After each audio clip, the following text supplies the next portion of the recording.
ಹೀಗೆ ಕರ್ನಾಟಕ ಮಾತ್ರ ಅಲ್ಲ, ದೇಶದಲ್ಲೂ ಕೂಡ ಅಂದ್ರೆ ಬೇರೆ ಬೇರೆ ರಾಜ್ಯದಲ್ಲೂ ಕೂಡ ಕೊರೋನಾ ಸೋಂಕಿತರ ಸಂಖ್ಯೆಯಲ್ಲಿ ದಿನೇ ದಿನೇ ಬಹಳ ಏರಿಕೆ ಕಾಣ್ತಾ ಇದೆ.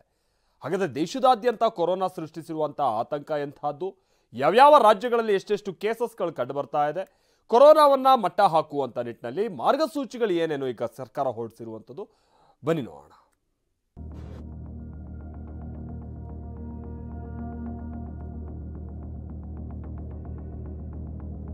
ದೇಶದಲ್ಲಿ 500ರ ಗಡಿಗೆ ಬಂದ ಕೊರೋನಾ ಸೋಂಕಿತರ ಸಂಖ್ಯೆ. ದೆಹಲಿಯಲ್ಲಿ ಕೊರೋನಾ ಅಲರ್ಟ್ ಘೋಷಿಸಿದ ಸರ್ಕಾರ. ಕರ್ನಾಟಕದ ನೆರೆ ರಾಜ್ಯ ಕೇರಳದಲ್ಲೂ ಕೊರೋನಾ ಸೋಂಕು ಉಲ್ಬಣ. ದಕ್ಷಿಣ ಏಷ್ಯಾದ ರಾಷ್ಟ್ರದಲ್ಲೇ ಕೊರೋನಾ ಮತ್ತೆ ಅಬ್ಬರಿಸುತ್ತಿದೆ. ಅದರಲ್ಲೂ ಸಿಂಗಾಪುರ ಮತ್ತು ಹಾಂಗ್ಕಾಂಗ್ನಲ್ಲಿ ಕೊರೋನಾದ ಒಮಿಕ್ರಾನ್ JN1 ಉಪತಳಿ ಹರಡುವಿಕೆ ತೀವ್ರವಾಗಿದೆ. ಭಾರತದಲ್ಲೂ ಕೊರೋನಾ ಮತ್ತೆ ಹಬ್ಬಲು ಶುರುವಾಗಿದೆ.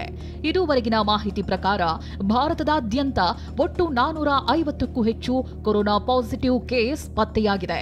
ಅದರಲ್ಲೂ ಕರ್ನಾಟಕದ ನೆರೆ ರಾಜ್ಯ ಕೇರಳದಲ್ಲಿ ಹೆಚ್ಚು ಸೋಂಕಿತರು ಇರುವುದು ಪತ್ತೆಯಾಗಿದೆ.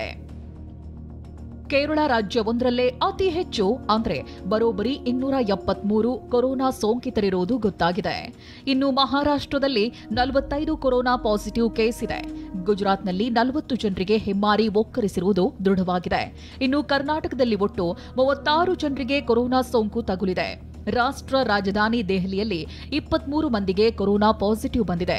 ತಮಿಳುನಾಡಿನಲ್ಲಿ 12 ಕೇಸ್, ಹರಿಯಾಣದಲ್ಲಿ 2 ಕೇಸ್, ಉತ್ತರ ಪ್ರದೇಶದಲ್ಲಿ 4 ಕೊರೋನಾ ಪಾಸಿಟಿವ್ ಕೇಸ್ ಇವೆ ಎಂದು ತಿಳಿದು ಬಂದಿದೆ. ಮಹಾರಾಷ್ಟ್ರದಲ್ಲಿ 3 ಬಲಿ ಪಡೆದ ಕೊರೋನಾ. ಕರ್ನಾಟಕದ ಪಕ್ಕದ ರಾಜ್ಯ ಮಹಾರಾಷ್ಟ್ರದಲ್ಲಿ ನಿನ್ನೆ ಒಂದೇ ದಿನ 45 ಕೇಸ್ ಪತ್ತೆಯಾಗಿವೆ. ಇದರಲ್ಲಿ ಮುಂಬೈನಲ್ಲಿ 35 ಕೇಸ್ ಇದ್ರೆ 4 ಕೇಸ್ ಪುಣೆಯಲ್ಲಿ ಪತ್ತೆಯಾಗಿವೆ. ಕೊರೋನಾಗೆ ಮಹಾರಾಷ್ಟ್ರದಲ್ಲಿ 3 ಬಲಿಯಾಗಿದ್ದಾರೆ. ದೆಹಲಿಯಲ್ಲಿ ಕೊರೋನಾ ಅಲರ್ಟ್ ಘೋಷಿಸಿದ ಸರ್ಕಾರ. ದೆಹಲಿ ಸರ್ಕಾರ ಕೊರೋನಾ ಅಲರ್ಟ್ ಘೋಷಿಸಿದೆ. ದೇಶದಲ್ಲಿ ಸೋಂಕಿತರ ಸಂಖ್ಯೆ ಹೆಚ್ಚಾಗುತ್ತಿರುವ ಹಿನ್ನೆಲೆಯಲ್ಲಿ ದೆಹಲಿ ಆಸ್ಪತ್ರೆಗಳಲ್ಲಿ ಬೆಡ್, ಆಕ್ಸಿಜನ್ ಮೀಸಲಿಡುವಂತೆ ಆದೇಶ ಹೊರಡಿಸಲಾಗಿದೆ. ಇನ್ನೊಂದೆಡೆ ಕೇರಳದಲ್ಲೂ ಸೋಂಕು ವೇಗದಲ್ಲಿ ಹರಡುತ್ತಿರುವುದರಿಂದ ಮಾಸ್ಕ್ ಧರಿಸಿ ಓಡಾಡುವಂತೆ ಕೇರಳ ಸರ್ಕಾರ ಸೂಚಿಸಿದೆ. ಆಂಧ್ರಪ್ರದೇಶದಲ್ಲೂ ಸರ್ಕಾರ ಮಾರ್ಗಸೂಚಿ ಹೊರಡಿಸಿದೆ. ಅಷ್ಟೊಂದು ಡೇಂಜರ್ ಅಲ್ಲ ಕೊರೋನಾದ ಉಪತಳಿ JN1. ಸದ್ಯ ಹೆಚ್ಚು ಸದ್ದು ಮಾಡುತ್ತಿರುವ ಕೊರೋನಾ ವೈರಸ್ ಅನ್ನ ವೈದ್ಯಕೀಯ ಭಾಷೆಯಲ್ಲಿ JN1 ಎಂದು ಕರೆಯಲಾಗುತ್ತಿದೆ. JN1 ರೂಪಾಂತರವು ಒಮಿಕ್ರಾನ್ BA.2.86 ಉಪರೂಪಾಂತರವಾಗಿದೆ. ಈ JN1 ಮೊದಲ ಬಾರಿ 2023ರ ಆಗಸ್ಟ್ನಲ್ಲಿ ಅಮೆರಿಕದಲ್ಲಿ ಪತ್ತೆಯಾಗಿತ್ತು. ಇದರ ವಿಶೇಷತೆ ಎಂದರೆ ಇದು ಸುಮಾರು 30 ರೂಪಾಂತರವಾಗಿದೆ. ಅಷ್ಟೇ ಅಲ್ಲ, JN1 ವೇಗವಾಗಿ ಹರಡುವ ಸಾಮರ್ಥ್ಯವನ್ನ ಹೊಂದಿದೆ. ಆದರೆ ಇದರ ಲಕ್ಷಣಗಳು ಮೈಲ್ಡ್ ಆಗಿರುತ್ತೆ ಮತ್ತೆ ಈ ಸೋಂಕಿನಿಂದ ಮರಣ ಪ್ರಮಾಣವು ಕಡಿಮೆ ಇರುತ್ತೆ.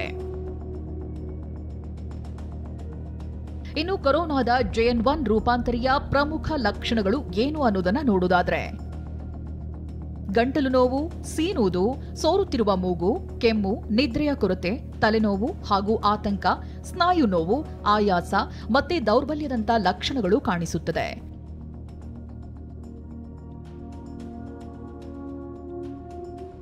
ಸದ್ಯ ಈಗ ಪತ್ತೆಯಾಗುತ್ತಿರುವ ಸೋಂಕು ಡೇಂಜರ್ ಅಲ್ಲದೆ ಇದ್ರೂ ಕೊಮಾರ್ಬಿಟೀಸ್ ಅಂದ್ರೆ ಹೃದಯ ಸಂಬಂಧಿ ಕಾಯಿಲೆಗಳು, ಶ್ವಾಸಕೋಶ ಕಾಯಿಲೆಗಳು, ಕಿಡ್ನಿ ಸಮಸ್ಯೆಯಿಂದ ಬಳಲ್ತಿರುವವರಿಗೆ ಇದು ಅಪಾಯಕಾರಿ ಅಂತ ತಜ್ಞರು ಹೇಳಿದ್ದಾರೆ.